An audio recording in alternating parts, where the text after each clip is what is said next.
那些脱离发明者初衷的发明，你知道吗？许多发明改变了我们的社会，尤其是古代。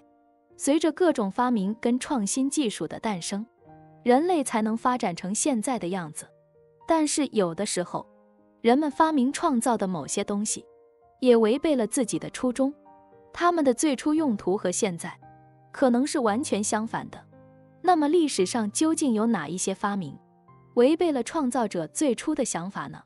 第一就是火药。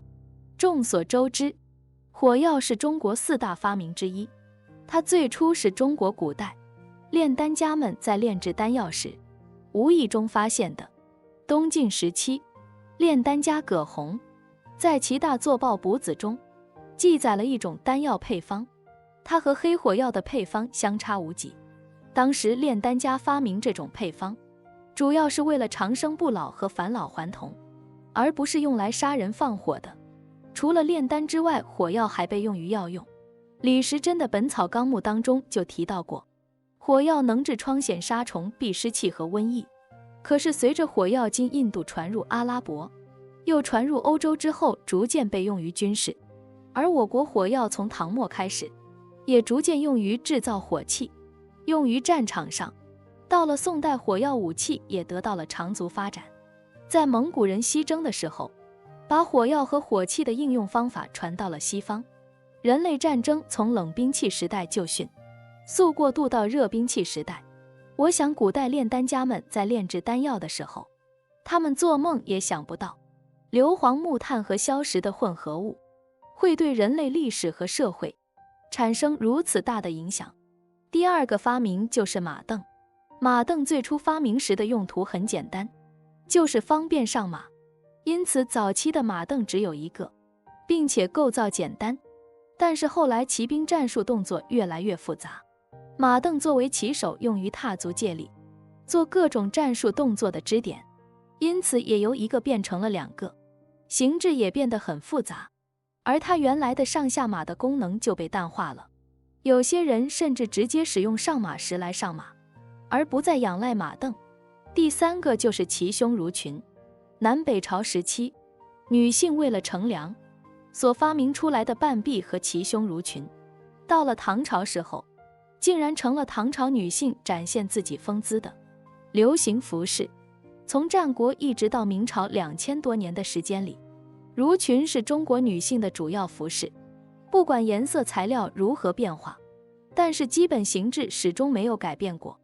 到了南北朝时期，为了方便劳作、易于乘凉，发明了半臂齐胸襦裙。主要的变化就是裙腰一下子提到了胸部，甚至上颚也出现了袒胸型的。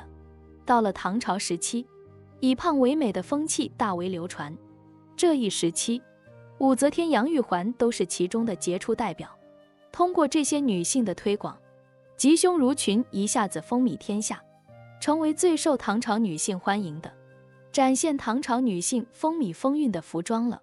尽管在这一时期，有个别虚伪的男生称齐胸襦裙是伤风败俗的服装，不允许穿，但是因为这种齐胸襦裙更多的是在皇宫、闺阁等比较私密的场所穿，因此而受益的男性也是爱不释手，对齐胸襦裙的流行也就逐渐的默许了。在当时，唐玄宗和杨贵妃之间的爱情故事和风流韵是广为流传，这杨玉环就最喜欢穿齐胸襦裙。杨玉环可不是一个体态丰腴的花瓶啊，她多才多艺，极为擅长中国古代著名的霓裳羽衣舞和胡旋舞，是一位名副其实的舞蹈高手。再加上杨玉环肤白貌美，体态丰盈，能欣赏到杨玉环跳舞，那可真是三生有幸啊。我相信大家都听过拜倒在16裙下这句话，这里面的故事你们知道吗？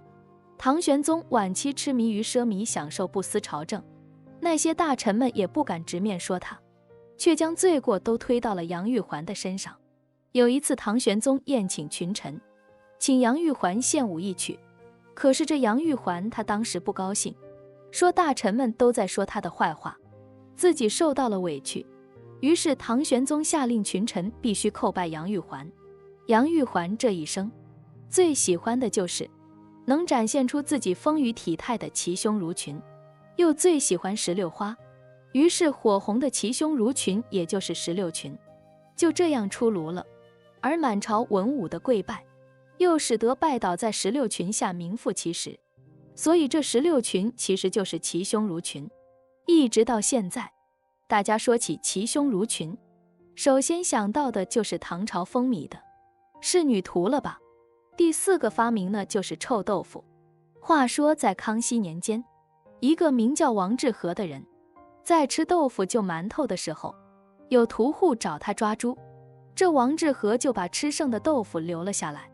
1周之后，王致和回家时忘了买菜了，想起以前吃剩下的豆腐，他一看豆腐都长绿毛了，一开始他也不敢吃啊，但是家里实在没菜下饭了，他就浅尝了几口，他就发现这放了1周的豆腐确实是臭了，但是吃起来比不臭的时候还好吃呢。